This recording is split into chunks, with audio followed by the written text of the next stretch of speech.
With Portugal under a new lockdown from 1 p.m. to 5 a.m. on weekends, I was now in need of a new destination to spend my final weekend in Europe. From Porto, I would travel 1 hour north into the Spanish province of Galicia. There, I planned to explore the riverfront city of Vigo, the amazing colonial city of Santiago de Compostela with its 1,000-year-old cathedral, and finally the coastal city of A Coruña, home to the ancient Roman Tower of Hercules. My road trip would cover 300 kilometers in just under 24 hours before I started my trip back to Canada the following day. So you can see the weather is definitely setting in here. It's going to be raining today, and I really don't feel like sightseeing, so I think I'm just heading to Spain, come what may, and I hope I can rebook my ticket. So, gonna live life on the edge here spontaneously today.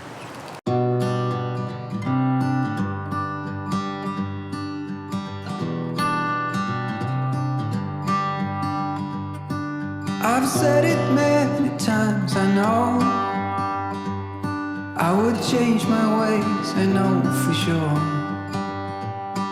When all the crows decide to meet, they settle down beneath my feet. I've got it right and I got it wrong, but I learned my lesson hanging on. Come sit here with me by the fire and let it go for a little while.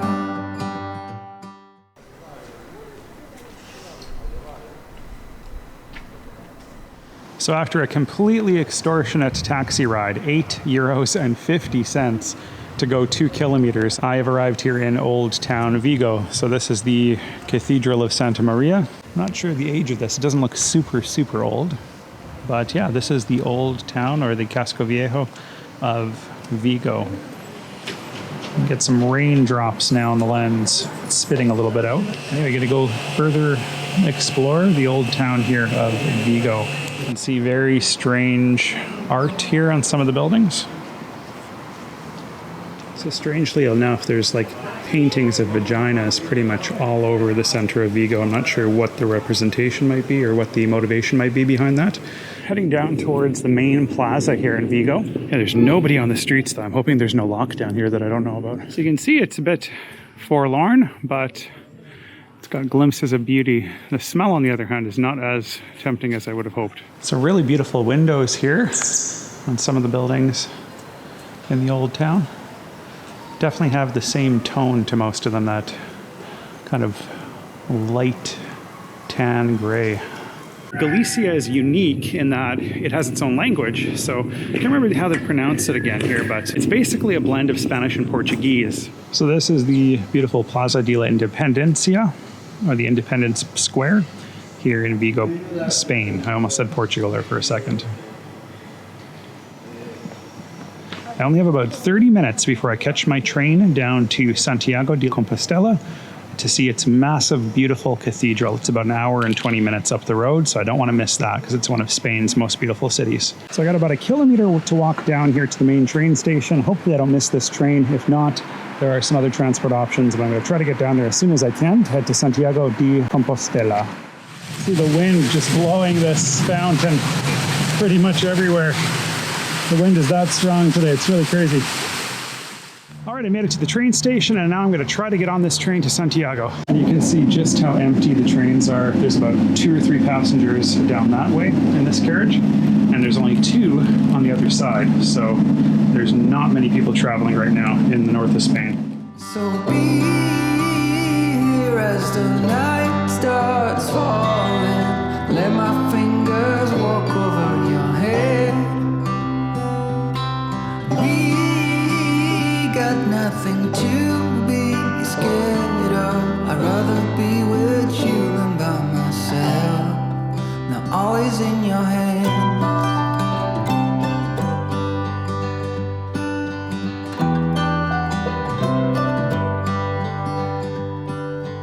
All right, 1 hour and a half after leaving Vigo, I've arrived in Santiago de Compostela. So I'm going to go ahead and check out the cathedral and the old town before darkness sets in about 90 minutes. So this is the Santiago de Compostela railway station. See, it's quite large and beautiful. Vigo is very modern and very small. Anyway, it's a 1.3 kilometer walk to the cathedral, up this set of stairs, and then onward into the city center. It's a really beautiful staircase here, kind of the grand entrance to the city of Santiago de Compostela. 10-minute walk to the city center of one of Spain's most beautiful cities. Definitely some atmospheric streets through the Casco Viejo, or the old town district here in Santiago de Compostela. The rain definitely lends some emotion to the streets in this area. The 5 p.m. bell just rang. All right, this is the Church of Santa Maria Salom. This is not the church that the pilgrims walk to on their journey to Santiago de Compostela, but beautiful nonetheless. So it is a stunningly beautiful city, and all of this beautiful architecture just comes to life with the rain as well.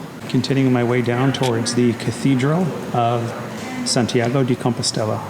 So I literally can't go more than 20 meters without seeing another beautiful sight here in the center of Casco Viejo in Santiago de Compostela.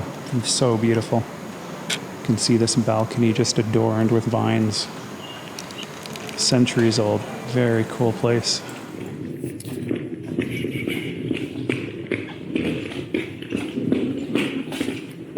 A little bit slippery on these roads.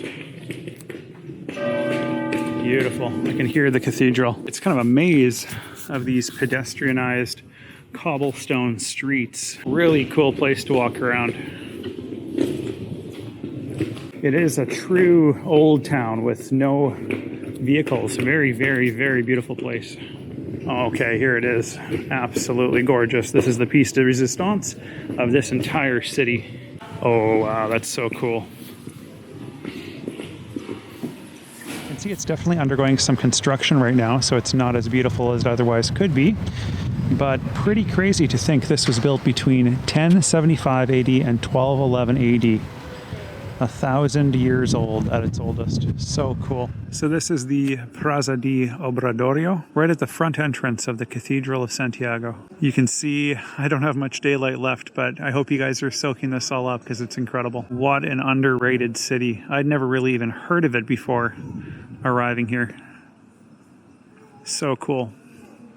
I'm tempted to go inside, but I'm pretty sure it is shut down for the day. And there's the 6 p.m. bells.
So the cathedral is considered to be the final resting place of St. James. The tomb of St. James can be found inside the crypt of this church.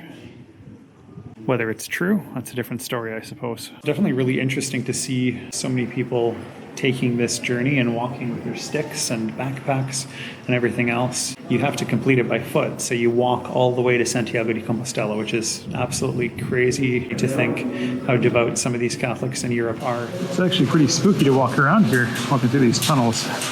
The lady at the gift shop tipped me off that the entrance is actually at the exit right now, so that's why I thought it was closed. I'm gonna head inside and check out the sanctuary of this amazing church before I head out of town. And that will at least dry me off too.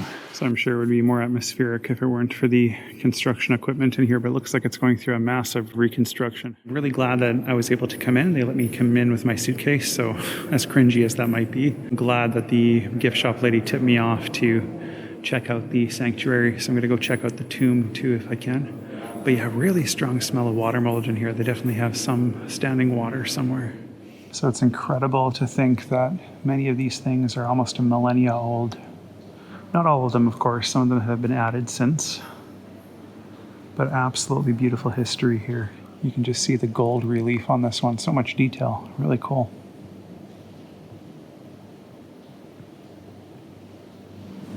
So there's not a ton to see in here, unfortunately. It looks like the majority of the sanctuary here has been dismantled for construction. All the pews are piled up here. But yeah. Pretty interesting to be inside it nonetheless. Beautiful golden shrines. So you can see the image on the left is depicting the crucifixion of Christ and taking the body down from the cross. And you can see the Mother Mary there on the right holding the infantile Jesus.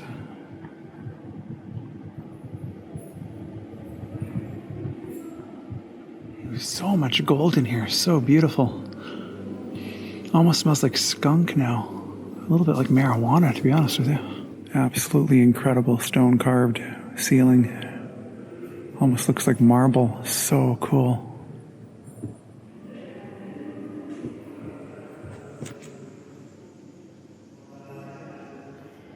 And more Catholic iconography. These frescoes are probably, pushing 1,000 years old. This is probably the oldest church I think I've ever visited. You can see these really ancient frescoes. So amazing. They're incredibly weathered, you can see. I'm gonna get in for a closer look here.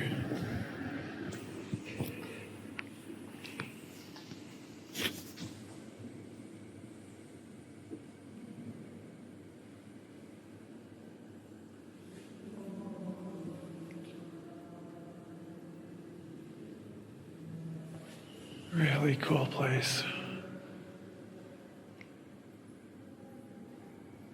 See how beautiful the doors are. So much detail. So cool.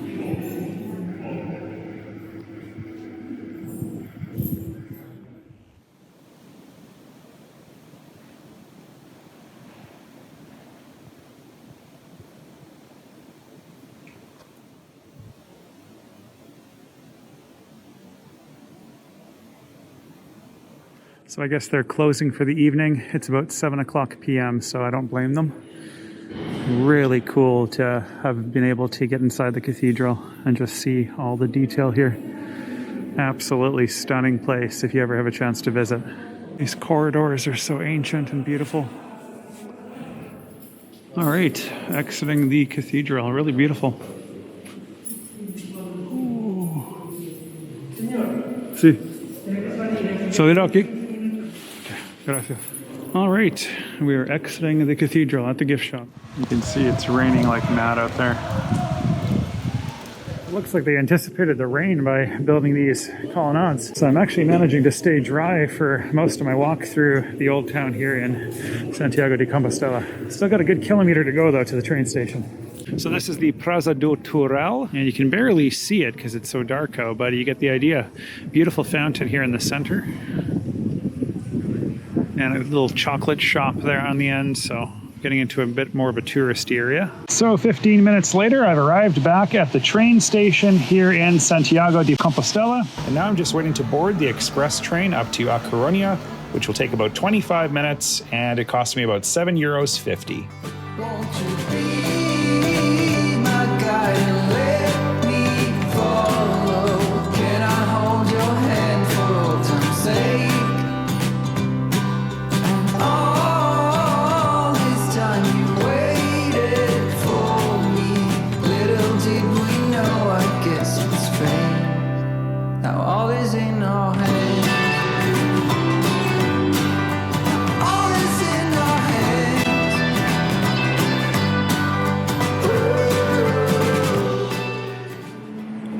After a short 27-minute train ride, I've arrived here in A Coruña. So this is my room at the AC Marriott. It's a bit sparse. They definitely don't have a coffee maker like the other one had that I liked so much. And yeah, I guess it's very small actually for being a gold member. I don't know if that means anything anymore, but yeah. It's okay. Yeah, it's just okay. It's not the greatest I've ever stayed in, but the AC brand itself is not known for being super luxurious. So just looking for a coffee maker. And nope, no coffee maker. So it is what it is. So it's basically a traveler's worst nightmare out there. I can't really do much today, unfortunately. I mean, honestly, even with an umbrella, the rain is just so heavy, it's gonna be a lot of taxis today and a lot of money. I'm here in A Coruña only until about noon today, and then I have to head to the airport to fly back to Canada. So this is really the last morning of sightseeing here in Europe until the new year when I come back for another round. But for now, it has pretty much overtaken this entire continent, and travel is becoming extremely difficult here now and unpredictable with lockdowns here and there. So half the flights in Europe have been canceled. So slim pickings pretty much everywhere. I'm paying out of the nose to get around and get where I need to go. But anyway, good morning here in A Coruña. Let's go see the Tower of Hercules, the oldest lighthouse on Earth. This is the Obelisco, one of the main monuments here in the center of A Coruña.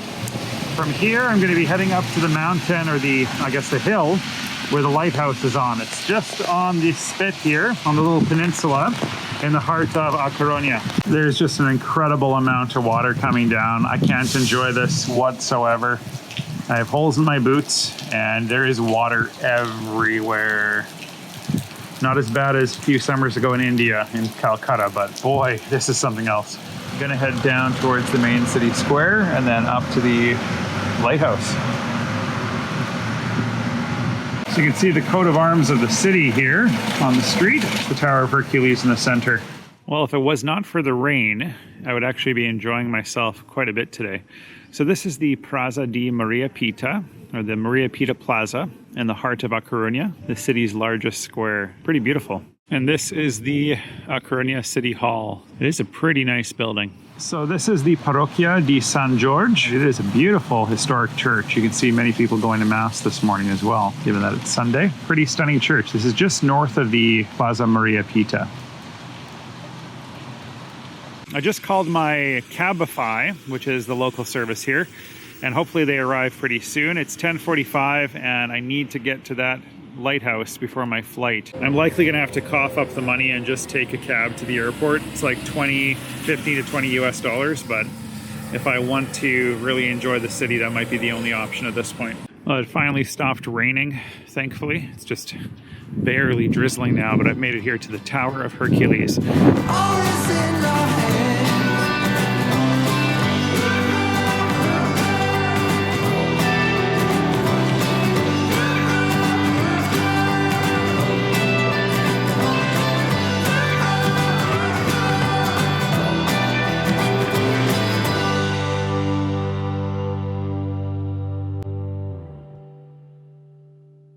Really cool place. Good views of the North Spain coastline as well. I'm almost at the top of the hill. It's definitely windy up here. You can see it's just brick, but that old, it's incredible. You can see there's been some updates though, of course. There's some modern guardrails at the top and so forth, lights, windows, but the structure itself is from the 1st century AD. Very crazy.